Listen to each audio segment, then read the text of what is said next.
So yun, what's up? This is your man, Umen Moto Go Vlog. Share ko lang yung CVT ko. Share ko lang yung nangyari sa flyball ko. Na-flat siya. Tapos meron ditong isang, yan. Lumabas na yung bakal. Kinain na yung bakal. Ganun. Kung di pa sana naagapan, sisirain niya pa ito. Double check ko pa. Ito. May kayod na. Yan. Yan. Check ko pa kung pwede kong gamitin to. Yun. Ay, hindi pala stock to. Hindi stock na flyball to. Binili ko to isang set. Ito. Yan. Aftermarket yan. Isang set. Kasama ito. So yun. Siguro nga na-overuse ko siya. Hindi ko na kasi matandaan kung kailan ko nagamit. Kailan ko binili to. Okay, yun lang. Share ko lang.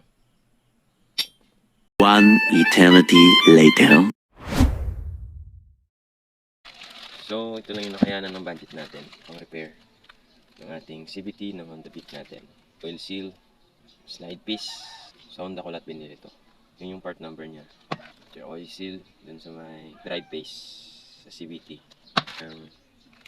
Base comp. So, yun. Check lang natin yung base comp. Sa 1,500 lahat nito, tatlo. Andun yung resibo.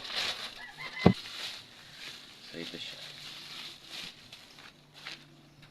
Wow.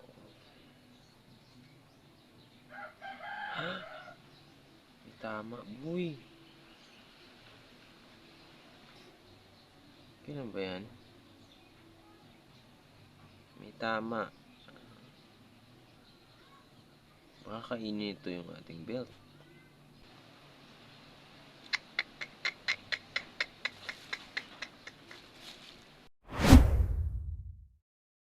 At ito yung price list. Ito yung sa oil seal 100. 140 yung sa slide piece.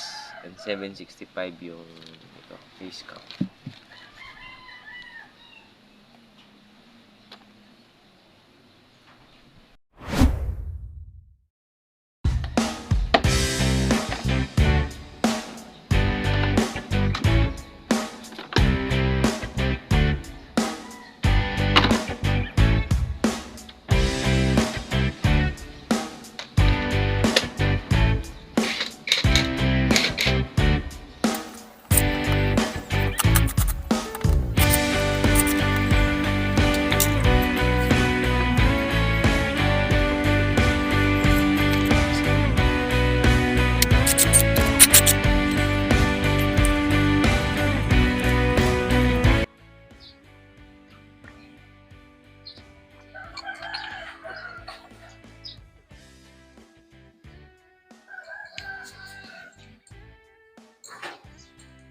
Ito yung slide piece niya.